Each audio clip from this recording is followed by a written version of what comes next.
प्यारे बच्चों, आज की कक्षा में आप सबका स्वागत है। और आज हम कक्षा 12 की भूगोल विषय में जो आपका मानव भूगोल के मूल सिद्धांत जो किताब है उसमें पाठ द्वितीयक क्रियाएं, इस पर आज चर्चा करेंगे।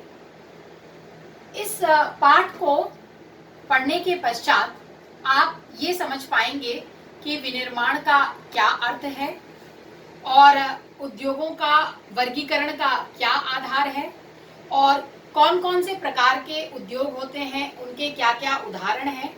और इसके साथ साथ आप ये भी जानेंगे कि जो परंपरागत उद्योग हैं और जो आज के उच्च प्रौद्योगिकी वाले उद्योग हैं उनमें क्या अंतर है।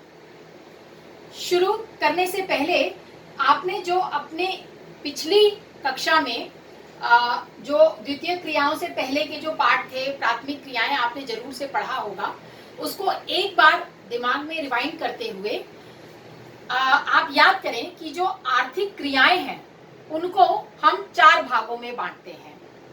पहला प्राथमिक क्रियाएं, दूसरा द्वितीयक क्रियाएं, तीसरा तृतीयक क्रियाएं और चतुर्थक क्रियाएं। यह आप पढ़ चुके हैं। प्राथमिक क्रियाओं के उदाहरण कौन कौन से होते हैं? कृषि और कृषि से संबंधित जितने भी कार्य हैं, वानिकी और खनन, मछली पालन, ये सब प्राथमिक क्रियाओं के उदाहरण हैं, जिसको आपने प्राथमिक क्रियाएं जो पाठ है उसमें आपने डिटेल में पढ़ा होगा।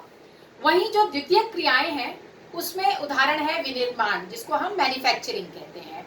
उसके बाद जो तृतीय क्रियाएं हैं उसमें परिवहन, संचार और अन्य जितनी भी सेवाएं हैं वो सम्मिलित होती हैं। अगर चतुर्थक क्रियाओं की बात करें तो इसमें अनुसंधान, जो रिसर्च की जाती है, और जो वैचारिक विकास है, जो जितने भी ऐसे काम जो नए आइडियाज को लेकर किए जाते हैं, वो सब क्या है, वो चतुर्थक क्रियाओं के अंतर्गत आते हैं। तो आर्थिक क्रियाओं को हमने 4 भागों में बांटा था और प्राथमिक क्रियाएं हम पढ़ चुके हैं। और आज का जो पाठ है द्वितीय क्रियाएं, आज इस पाठ में हम द्वितीय क्रियाओं के बारे में डिटेल में पढ़ेंगे। पाठ की शुरुआत करते हुए सबसे पहले आपको जानना है कि विनिर्माण का क्या अर्थ है, विनिर्माण से हम क्या समझते हैं। तो विनिर्माण का अर्थ होता है कि कोई भी ऐसी प्रक्रिया जिससे जो कच्चा माल है उसको हम मूल्यवान बनाते हैं। ठीक है, तो आपको ये पता होगा कि जो प्राथमिक क्रियाएं होती हैं उसमें हम अधिकतर कच्चे माल का उपयोग करते हैं। ठीक है, जैसे मान लीजिए खेतों में आपने गन्ना उगाया, तो गन्ना यहाँ पर कच्चा माल है। लेकिन जब गन्ने को आपने परिवहन से मिल में भेजा और मिल में गन्ना किस में परिवर्तित हो गया, चीनी या शक्कर में परिवर्तित हो गया, तो जो गन्ना अब जो चीनी या शक्कर में परिवर्तित हुआ है तो उसके मूल्य में वृद्धि हो गई। तो इस प्रक्रिया को हम क्या कह रहे हैं, विनिर्माण। यानी आपने कच्चे माल को एक प्रोसेस के थ्रू दूसरे प्रोडक्ट में परिवर्तित कर दिया, जिसकी वजह से उसका मूल्य बढ़ गया। गन्ने को शक्कर या चीनी में बदलना, ठीक है, या आप कह सकते हैं कि जैसे खनन में कोयला या लोहा, कच्चा लोहा जो निकाला जाता है उसको फिर प्रोसेस के बाद लोहे के औजार बनते हैं, लोहे की मशीनें बनती हैं, तो अल्टीमेटली जो उसका मूल्य होता है वो बढ़ जाता है। कच्चे लोहे का इतना मूल्य नहीं है, लेकिन जब आप उसको मार्केट में कोई लोहे का औजार खरीद रहे हैं तो उसका मूल्य ऑटोमेटिकली बढ़ जाता है। तो विनिर्माण जो है वो कच्चे माल को मूल्यवान बना रहा है, उसके महत्व को बढ़ा रहा है। ठीक है, और साथ साथ में क्या कर रहा है कि ओवरऑल प्रोसेस के थ्रू उसके यूज को भी बढ़ा रहा है, उसका उपयोग भी जो है वो बढ़ जा रहा है। तो ये हुई हमारी विनिर्माण की प्रक्रिया। विनिर्माण को हम इंग्लिश में क्या कहते हैं, मैन्युफैक्चरिंग।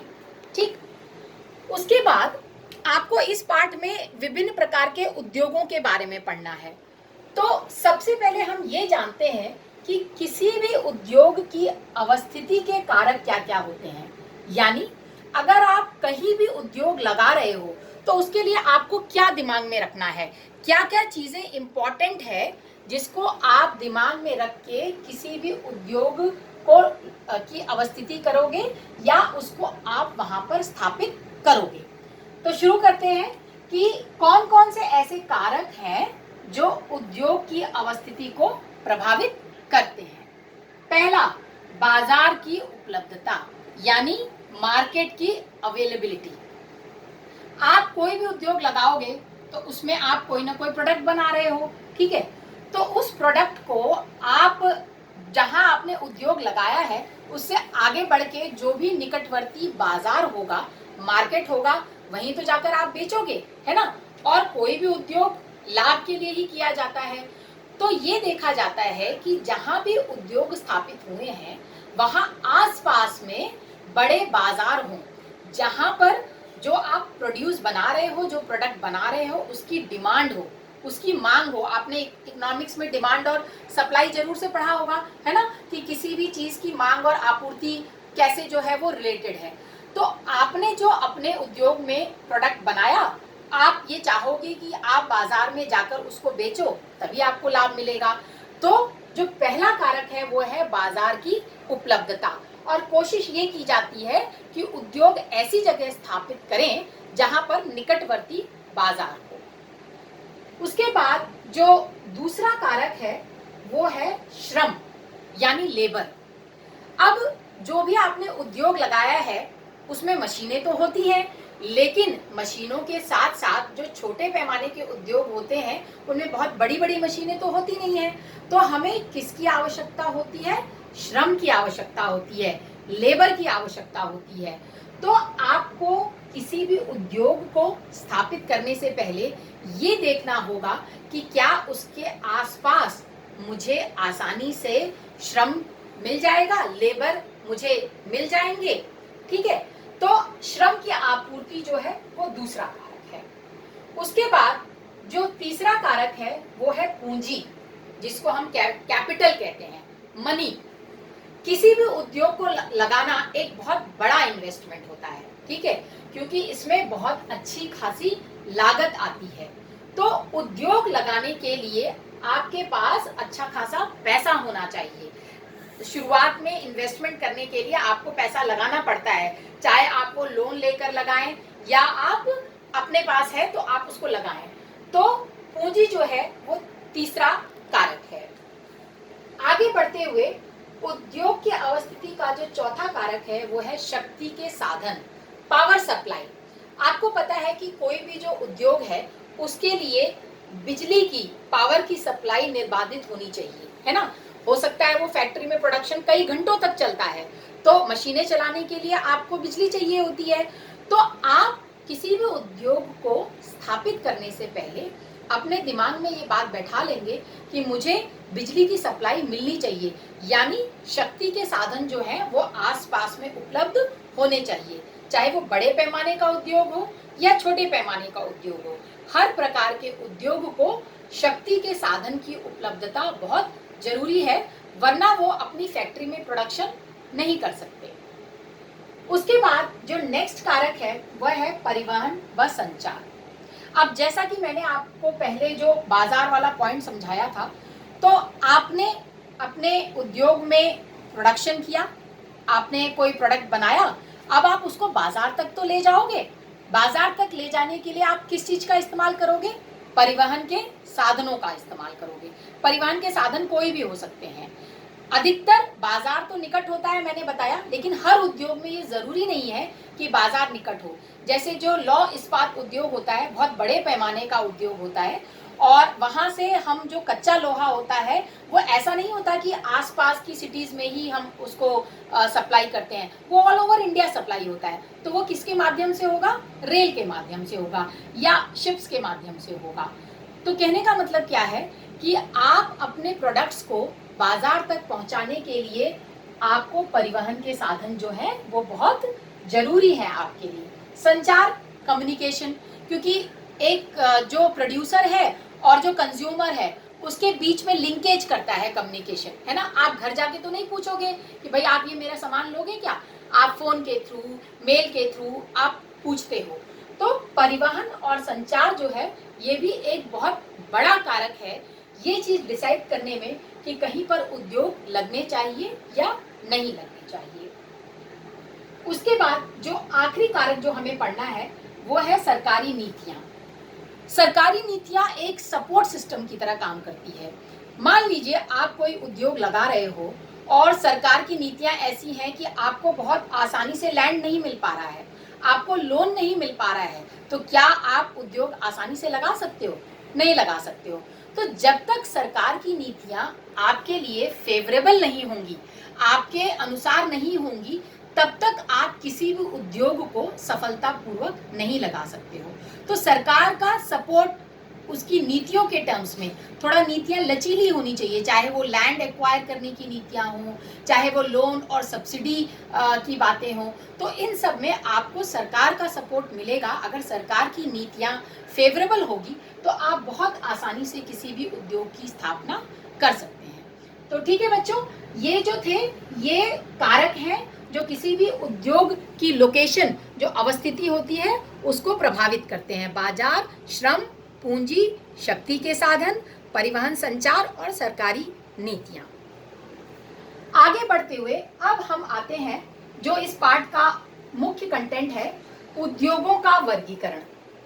तो उद्योगों को मुख्यतः 4 आधारों पर बांटा जाता है और वो आधार कौन कौन से हैं?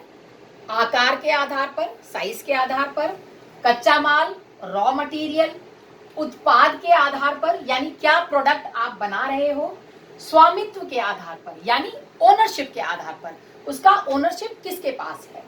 तो इन 4 आधारों पर हम उद्योगों का वर्गीकरण करते हैं।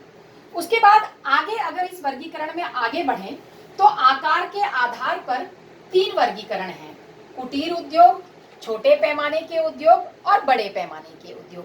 आगे हम इन उद्योगों को डिटेल में समझेंगे, अभी हम केवल इसका वर्गीकरण समझने की कोशिश करते हैं। आकार के आधार पर कुटीर, छोटे पैमाने के और बड़े पैमाने के उद्योग। कच्चा माल के आधार पर कृषि, खनिज, रसायन, वन और पशु आधारित उद्योग। वहीं उत्पाद के आधार पर मूलभूत उद्योग और उपभोक्ता सामान, जो उपभोक्ता सामान है उस तरह का उद्योग। स्वामित्व के आधार पर हम उद्योगों को 3 भागों में बांटते हैं, सार्वजनिक उद्योग, निजी उद्योग और संयुक्त उद्योग। अब इन उद्योगों को एक एक करके हम डिटेल में समझेंगे।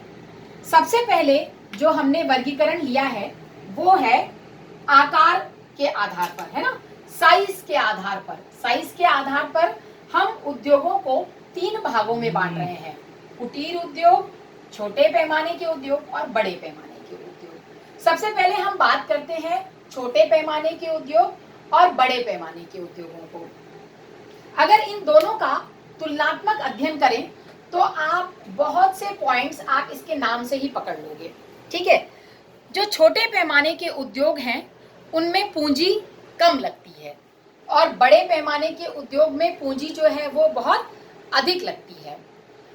क्योंकि ये छोटे पैमाने का उद्योग है तो हमें कोई बहुत बड़ी मशीनों की जरूरत नहीं पड़ती है, तो कम मशीनों से हमारा काम चल जाता है। वहीं बड़े पैमाने पर बहुत अधिक मशीनें और बड़ी मशीनों का हमें उपयोग करना पड़ता है। उसके बाद अगर हम कच्चे माल की बात करें तो जो छोटे पैमाने के उद्योग हैं उसमें आसपास से ही यानी स्थानीय स्तर पर ही हम कच्चे माल की व्यवस्था कर लेते हैं, परंतु बड़े पैमाने के उद्योग में जो कच्चा माल है वो अधिकतर आयात किया जाता है, क्योंकि आपका प्रोडक्शन जो है वो बहुत बड़े लेवल पर हो रहा है, ठीक है। तो आप आसपास से कच्चा माल जो है वो आप उपलब्ध आपको नहीं हो सकता है, तो इसलिए बड़े पैमाने के उद्योग में जो कच्चा माल है वो अधिकतर आयात किया जाता है। फिर श्रमिकों की बात करें, चूंकि लागत कम है, प्रोडक्शन कम है, तो इसमें श्रमिक भी कम लगते हैं और ज्यादातर छोटे पैमाने के उद्योगों में जो श्रमिक होते हैं वो अनस्किल्ड लेबर होता है, यानी अर्धकुशल। ऐसा नहीं होता है कि उनको बहुत सारी चीजें आती हैं, सेमी स्किल्ड होते हैं, थोड़ा बहुत चीज़ें उनको आती हैं। लेकिन चूंकि बड़े पैमाने के उद्योगों पर बड़ी बड़ी मशीनें लगी हुई हैं और कंप्यूटराइज सिस्टम है, टेक्नोलॉजी का उपयोग किया जा रहा है, तो इसीलिए जो लेबर भी है वो स्किल्ड लेबर होती है और श्रमिकों की संख्या भी इसके मुकाबले अधिक होती है। अगर उदाहरण को समझें तो छोटे पैमाने के उद्योग के दो उदाहरण आप दिमाग में रख सकते हैं, जैसे चमड़ा उद्योग है, कूलर उद्योग है, और बड़े पैमाने में लोहा इस्पात उद्योग है, और सीमेंट की जो फैक्ट्रियां हैं वो हैं, या जो मोटर गाड़ी उद्योग है वो है। ठीक है, अगर देशों की बात करें तो ज़्यादातर जो विकासशील देश हैं उनमें आज भी छोटे पैमाने के उद्योग जो हैं वो बहुत ज़्यादा होते हैं। जैसे भारत है, चीन है, इंडोनेशिया है या ब्राज़ील है, इनमें आप ज़्यादातर छोटे पैमाने के उद्योग देख सकते हैं। और बड़े पैमाने के उद्योगों में अधिकतर आपको जो विकसित देश हैं जैसे ग्रेट ब्रिटेन है, संयुक्त राज्य अमेरिका है, या यूरोप के ज़्यादातर देशों में आप बड़े पैमाने के उद्योग के उदाहरण आप देख सकते हैं। उसके बाद जो तीसरा वर्गीकरण है आकार के आधार पर, वो है कुटीर उद्योग। अब कुटीर उद्योग क्या होता है? यह निर्माण की सबसे छोटी इकाई मानी जाती है, सबसे छोटी इकाई होती है, और इसमें जो शिल्पकार होता है या मजदूर होता है वो ज़्यादातर जो उसके पास जो कच्चा माल उपलब्ध होता है आसपास में, उसी से वो अपने प्रोडक्ट्स बनाता है। और वो कैसे प्रोडक्ट्स बनाता है? ज़्यादातर वो प्रोडक्ट बनाता है जो खुद उसके उपयोग के हैं या वो बहुत आसानी से आसपास में बेच सके। ठीक है, तो श्रम भी बहुत कम लगता है, पूंजी भी बहुत कम लगती है, और बाजार क्या है, एकदम निकटवर्ती जो इलाके हैं उसमें वो अपने प्रोडक्ट्स को बेचता है। इसमें क्या क्या होता है? ज़्यादातर जैसे बर्तन बना लिए, औजार बना लिए, ठीक है, या चटाइयाँ बना ली, कुछ तरह के कपड़े बना लिए, तो जो घर पर ही किया जा रहा है, तो ये है कुटीर उद्योग का उदाहरण। उसके बाद जो दूसरा वर्गीकरण था वो कच्चे माल पर था। कच्चे माल के आधार पर सबसे पहले हम विभाजित करते हैं कृषि उद्योग को, कृषि आधारित उद्योग, यानी वो सारे उद्योग जो किस पर आधारित हैं, कृषि प्रोडक्ट्स पर आधारित हैं, वो कृषि आधारित उद्योग होते हैं। जैसे मान लीजिए चीनी है ना, तेल, फिर उसके बाद जो हमें और भी जो चीज़ें जो कृषि से हमें मिलती हैं, जो भी हमें प्रोडक्ट्स मिलते हैं वो सब कृषि आधारित उद्योग होते हैं। खनिजों की अगर बात करें तो खनिज उद्योग को दो भागों में बांटा जाता है, धात्विक खनिज उद्योग और अधात्विक खनिज उद्योग। ठीक है, और इसका आधार क्या है वर्गीकरण का, कि जो धात्विक खनिज उद्योग है उसमें ऐसे उद्योग हैं जिसमें लोहे का इस्तेमाल हो रहा है। ठीक है, जैसे जो लोहा इस्पात उद्योग है उसमें पूरा पूरा लोहे का इस्तेमाल हो रहा है, तो वो किसका उदाहरण है? धात्विक खनिज उद्योग का उदाहरण है। और अधात्विक खनिज में ऐसे उद्योग हैं जिनमें आप लोहे का इस्तेमाल नहीं कर रहे हो, जैसे सीमेंट उद्योग है, या जो चीनी मिट्टी के हम बर्तन बना रहे हैं वो इस तरह के उद्योग का उदाहरण है। आगे बढ़ते हुए जो रसायन उद्योग है उसमें किन किन चीज़ों का हम प्रोडक्शन कर रहे हैं? नमक है, गंधक है, पेट्रो रसायन है, या जो कृत्रिम रेशे हैं, ये सब रसायन उद्योग के उदाहरण हैं। वन आधारित उद्योग में वो सारे उद्योग जो ऐसे प्रोडक्ट्स पर डिपेंड कर रहे हैं जो हमें वनों से मिलते हैं, जैसे फर्नीचर उद्योग है, फर्नीचर उद्योग में जो लकड़ी का इस्तेमाल हो रहा है वो हमें वनों से मिल रही है। ठीक है, लाख जो है, जो चूड़ियाँ बनती हैं लाख की, वो भी हमें लकड़ी वनों से ही मिल रही है। या कागज़ उद्योग है, पेपर भी आपको पता है कि रबर प्लांट से मिलता है, तो वो भी वनों पर आधारित उद्योग का उदाहरण है। पशु आधारित उद्योग में जैसे आप जानते हैं कि जो भी प्रोडक्ट्स हमें पशुओं से मिल रहे हैं, चमड़ा है या ऊन है या हाथी दांत है, तो ये सारे जो हैं वो पशु आधारित उद्योग हैं। उसके बाद उत्पाद के आधार पर, प्रोडक्ट्स के आधार पर हमने दो भागों में बांटा था। मूलभूत है ना, मूलभूत यानी बेसिक उद्योग, जो सबसे बेसिक माना जाता है वो है मूलभूत उद्योग। और मूलभूत उद्योग का जो सबसे बड़ा उदाहरण है वो है लोहा इस्पात उद्योग, क्योंकि लोहा इस्पात उद्योग जो है वो अन्य उद्योगों का क्या है? बेस है, इसी वजह से। फिर उपभोक्ता सामान उद्योग, ऐसे प्रोडक्ट्स को हम जब बना रहे हैं जो डायरेक्टली कंज्यूमर उसको यूज कर रहा है, तो उसको हम उपभोक्ता सामान उद्योग कहते हैं। जैसे मान लीजिए ब्रेड है, बिस्किट है, या साबुन है, श्रृंगार के सामान है, ये डायरेक्टली इसको कंज्यूमर जो है ये यूज कर रहा है, इसीलिए इसको हम उपभोक्ता सामान उद्योग कह रहे हैं। फिर जो अगला वर्गीकरण है वो है स्वामित्व के आधार पर।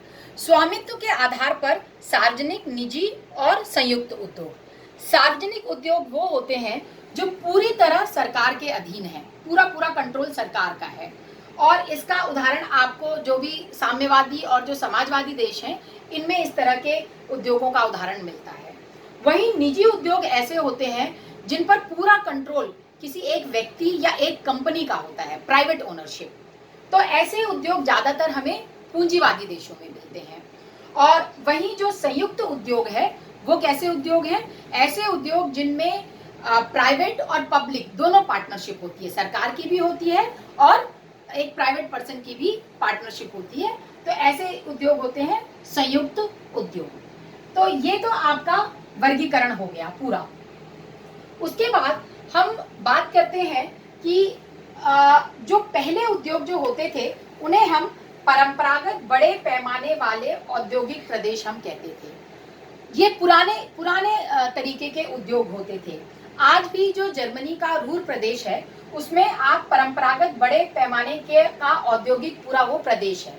और इस प्रदेश की क्या विशेषता होती है कि यहाँ पर जो भी उद्योग बने हैं वो बहुत पहले के बने हुए हैं, पुराने तरीके से बने हुए हैं। तो उनमें प्रदूषण को लेकर कोई स्टेप्स नहीं उठाए गए थे, प्रदूषण को रोकने को लेकर। तो इसीलिए इन उद्योगों को हमने नाम दिया था धुएं की चिमनी का उद्योग। ठीक है। और इसमें रोजगार के अवसर तो बहुत उपलब्ध हुए थे, परंतु जो वहां पर जो विकास हुआ और जो घर बनाए गए वो बहुत ही घटिया तरीके के थे, क्योंकि पुराने ढांचे पर सारी चीजें बनाई गई थी। तो जो परंपरागत बड़े पैमाने के औद्योगिक प्रदेश थे वो रोजगार तो उपलब्ध करा रहे थे, लेकिन उनका जो विकास था वो सुनियोजित नहीं था, और जो आवास जो बनाए थे वो भी बहुत खराब प्रकार के बनाए थे। अगर इसका कंपैरिजन आप आज के उद्योगों से करें, जिसको हम उच्च प्रौद्योगिकी उद्योग कहते हैं, तो आज हम देखते हैं कि हम कंप्यूटर का ज़्यादा से ज़्यादा इस्तेमाल कर रहे हैं, तकनीकी का हम बहुत ज़्यादा इस्तेमाल कर रहे हैं, हम डिज़ाइनिंग पूरी कंप्यूटर से कर रहे हैं, यंत्रों का इस्तेमाल कर रहे हैं, और उसके साथ साथ हम कई जगह रोबोट्स का भी इस्तेमाल कर रहे हैं। तो हमारा प्रोडक्ट भी, जो प्रोडक्शन है वो भी बढ़ रहा है, और हमारा जो स्टैंडर्ड है प्रोडक्ट का वो भी बढ़ रहा है। तो जो उच्च प्रौद्योगिकी उद्योग हैं वो सारे उद्योग आज के उदाहरण है जो टेक्नोलॉजी बेस्ड हैं।